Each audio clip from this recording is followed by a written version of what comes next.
There's a perception among some NFL fans that if your favorite team hires a new head coach and that coach came from a legendary head coach, that plenty of winning is going to be on the way. Take Bill Parcells, for example.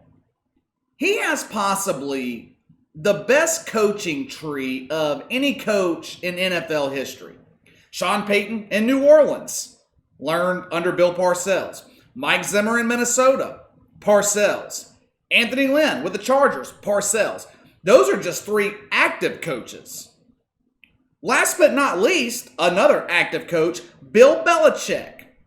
The greatest coach in the history of the NFL was taught by Bill Parcells. Unlike Parcells, though, the Belichick coaching tree is far less impressive. There have been 10 coaches to leave New England under Belichick and go captain their own ship on another team. You know how many of those coaches have been successful? And when I say successful, I'm talking multiple winning seasons, multiple deep playoff runs. Of the 10 head coaches on Belichick's coaching tree, 0 have been a success as a head coach. Well, what about Bill O'Brien? Don't even get me started with Bill O'Brien. Of all the Belichick proteges, Bill O'Brien is by far the most successful. Not taking that away from him. But that is my point. Because Bill O'Brien is an absolute disaster in Houston. Sure, he's won division titles, but come on. He is the laughingstock of the NFL. By far the worst general manager in the league. And don't even get me started on some of his coaching decisions during games. When the New York Giants hired Joe Judge after last season, I thought it was a smart move. Young coach, young team, makes sense. He's only 38 years old. He's young enough to be able to relate to the young players that fill out this Giants roster. He learned under Nick Saban, arguably the greatest college coach of all time. Spent 5 years learning under Bill Belichick, greatest NFL coach of all time. Hiring Joe Judge made sense to me. And I thought he had the potential to be the best Giants coach since Tom Coughlin, which isn't really saying much considering his competition in that aspect is Ben McAdoo and Pat Shurmur. I mean, there's nowhere to go but up. The problem, though, with learning under guys like Nick Saban, Bill Belichick, especially as a young coach like Joe Judge with no NFL experience except in New England, is that you tend to take on their identity, which you figure would be a good thing, right? Well, that's not always the case. It's no secret that Nick Saban is incredibly hard on his players. You ever seen the movie Full Metal Jacket? The dude in that movie is kind of like how Saban and Belichick handle their players. But it works. It works for both of them, obviously. They both win titles seemingly every other year. However, Nick Saban and Bill Belichick can get away with being tough on their players. They can get away with being drill sergeants. They have the pedigree to do so. Plus, Saban is at the college level, so the style of coaching is different than it is at the NFL level. Bill Belichick, he's got 6 rings. There are things that he can do that he is going to get away with, that players will take from him, that they're not going to take from a guy like Joe Judge. The reason I bring all this up, the Giants had a practice on Monday. It was open to the media. And it wasn't the players that were making the headlines. It was Joe Judge. He had players running laps. Hell, he even had some of his position coaches running laps. And these weren't conditioning drills either. These were punishment drills. Offensive guard Chad Slade had some pre-snap movement on one play. Solo lap, big fella. Go run it. Position coach on offense tagged along with him. Because we are teaching discipline, says Joe Judge. This team needs discipline. There's no such thing as mistakes. This might sound all well and good to some Giants fans. You can't argue the fact that this young Giants team needs discipline. I mean, it's true. They were at the top of the league last season in penalties, committing nearly 6 a game. Same in 2018, 7 a game. 2017, same thing. The Giants have been in the top 5 in penalties the past 3 years. You can't win games like that in the NFL. But here's the problem. This whole drill sergeant routine, treating highly paid NFL players like their children, it rarely works. There's a way for a coach to be a strong disciplinarian. This isn't it. For one, Joe Judge missed minicamp. He missed OTAs with his players because of COVID. So he missed time to fill out his team for what will work and what won't, especially with the younger players on this roster. And secondly, you look at most of the successful head coaches in the NFL, the long-term successful coaches. They're the guys that find ways to relate to their players, but also find ways to maintain a level of discipline. Sean Payton would be a great example of this.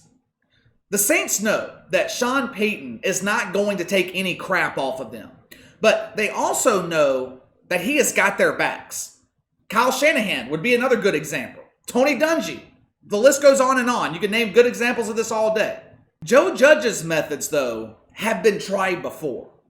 Young new head coach comes in, Belichick protege. Instead of forming his own identity, he tries to take what works for Bill Belichick and implement that with his new team. And in most cases, fails miserably. Jim Schwartz, he tried the same thing with the Lions. It backfired. Nick Saban tried it when he was with the Dolphins. He ended up escaping in the middle of the night, flying up to Tuscaloosa to take the Alabama job. More recently, Matt Patricia in Detroit. Matt Patricia's first training camp with the Lions. He had the team working and practicing so hard that it nearly led to a revolt in the locker room. He has never recovered from it. Detroit, they've lost multiple players during Matt Patricia's time. Guys demanding trades just to get away from him. Now, he's in a position where he is coaching for his job this season. And he has little to no support from his players. He'll end up another example of a failed head coach on the Bill Belichick coaching tree. Not only is Joe Judge 100% bought into this drill sergeant, he's also forced players to remove their names from the back of their jerseys during practice. In theory, this makes sense. The message, obviously, is team unity. The team is not just one player, one star player. It is a collective of 52 guys working together to win. Makes sense. But once again, just like the laps and the other punishment drills, this is a great practice, a great theory for high school and college players. But on the NFL level, it is not something that is likely to work or bring team unity. If anything, just like what happened with Matt Patricia in Detroit, it's more likely to end up in a locker room full of players who don't like their coach. Also, and I forgot to mention this earlier, all of these things that Joe Judge is doing, the penalty laps, all of this stuff, this is all happening in front of the media. We're talking about NFL athletes here, guys with healthy egos being embarrassed publicly. These guys don't take kindly to being made to look like fools from a guy that, in some cases, they're making double, triple the money that he's making. Right now, all's well with the Giants. Players are even praising Joe Judge and his attention to detail. They're praising his punishment methods, saying that they need someone like him to force guys to pay attention to detail, to not make mistakes. Saquon Barkley, he is loving Joe Judge. Sterling Shepard, he is encouraging players to buy into their coach and his methods. This is exactly what the team needs. We need to be corrected on our mistakes. There's a simple way to avoid running laps. Don't make mistakes. Buy in, guys. All of these things are all really easy to say right now. It's easy to loved this change in culture in New York in August. However, once the regular season starts, it will be a different story. If Joe Judge and his methods don't produce results quickly, then all of this hardcore discipline goes from a nice change in culture to a possible point of dissension in the locker room, something that could divide the locker room. Former Patriots tight end Benjamin Watson, I think he said it best. On Twitter Monday, he's talking about Joe Judge and what he's doing possibly blowing up in his face and not working. Ben Watson said, "This never does. Be yourself. There is only one Bill Belichick." That's really all that needs to be said. Shannon Sharpe, another former NFL player, also came out and said that this was not going to work and had a chance of backfiring on Joe Judge. When Sean Payton took over in New Orleans back in 2006, he didn't come in guns blazing and put fear into his players every time they made a mistake. He came in quietly, started weeding out the players that he didn't want, then built the team that he wanted. 4 years later, him and the Saints are winning a Super Bowl. And 16 years later, he's still the coach of the Saints. Pete Carroll in Seattle, same way. Sometimes the drill sergeant routine can work in the NFL. It obviously works for Bill Belichick, worked for Bill Parcells, Tom Coughlin. Hell, Vince Lombardi was notoriously tough on his players, tough to play for. But for the majority of NFL coaches who try what Joe Judge is trying with the Giants, it just doesn't work. And if you don't believe me after this video, just go and look at Bill Belichick's coaching tree and find an example of it working. All right, that's all for today. Hit that like and subscribe button. Click the notification bell to receive all notifications from the channel. Appreciate you guys that are already doing so. Leave me a comment in the section below. Will Joe Judge and his disciplinarian methods work for this young Giants team? Or do you guys think that this could end up backfiring on him?